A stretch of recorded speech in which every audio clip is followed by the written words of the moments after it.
Hey, it's one of those Chamber of Commerce nights here in the Valley of the Sun. This is Quest Coyotes Live, Miller Lite Party on the Plaza. Coyotes and the Sharks, more on that game in a moment. But we take you off what I call the beaten path, but for a good reason, as we talk to a couple of our key players here and our key initiatives here in Fox Sports Arizona and our coverage of the Phoenix Coyotes. This is the second time I've had a chance to chat with these gentlemen. This is Mel Ingwaldson from Arizona Plumbing and Cooling Contractors. And Mel, let's just talk very quickly about the goals for Kids campaign and why it means so much to you guys. Well, as professional businessmen here in the Valley, Todd, we grew up here. As a matter of fact, I went to Boys and Girls Clubs many years ago.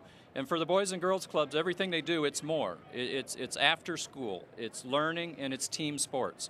So as the professionals at Arizona Plumbing and Cooling Contractors, we got around with the Coyotes, and every goal they score, we're going to donate $100 worth of goods and services. Goods and services. And let me get to Jeff Levinson, the Vice Chairman of the Boys and Girls Clubs of Metropolitan Phoenix. I asked you this last year. You tell me. You know better than anyone. Why is that important when I say goods and services beyond just money? Well, it's absolutely huge to us because goods and services essentially is the same as cash to us. And I really want to thank APACC for partnering with us, having the Goals for Kids program. And basically for us, you know, summer's coming up fairly soon and it's going to get hot. Sure. And to have these guys knowing we can just make a quick phone call and any problems we have with plumbing or HVAC, they're out there to fix it. That's just great for us. How about when you talk to a guy like Mel who says, I was in a Boys and Girls Club? I mean, doesn't that just drive it home?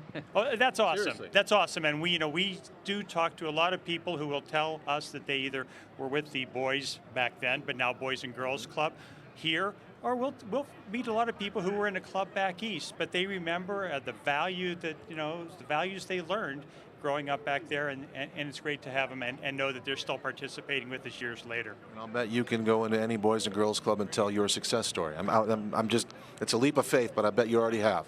Well, again, we've been in the Valley for a long time. Some of our associate contractors are 100 years in the Valley here, and we grew up in the community, and as good businessmen, we want to give back to the community. Well, let's do that, and let's just bring in, there's a green hairy thing, and it's not my jacket, by the way. Yeah. Well, what's going on with the Gila Monster here? Why the Gila Monster? This is Henry, our Gila Monster, and we do a lot of stuff with kids and around teams, and we need a mascot. So Henry's our mascot, you know, and he's green. Gila Monsters are water thrifty, and we want to be water thrifty in the plumbing side of things and the cooling side. So I like it. Can I call you Hank, by the way? Is that okay? Hank, okay. By the way, Gila Monsters was one of the original names that was thrown out there back in the day for the Phoenix Coyotes. That's just a little tidbit. All right, here's the check, ladies and gentlemen. This is hey, how about a big round of applause if you're hanging out here? This is big money. And I want to say this before we go. This is just me. For those who want to see this team leave this valley, did you ever take a moment to consider the kind of money that is directly distributed to charitable foundations from the Phoenix Coyotes, their sponsors, or their broadcast sponsors? Have you ever thought about that? 23,000 plus, guys. Congratulations. Thanks for everything, guys. Thanks, Hank. I love you. We'll take a break here on Quest Coyotes Live. Let's go. Who? That's a Gila Monster. That's a Gila Monster, not a shark. Yeah.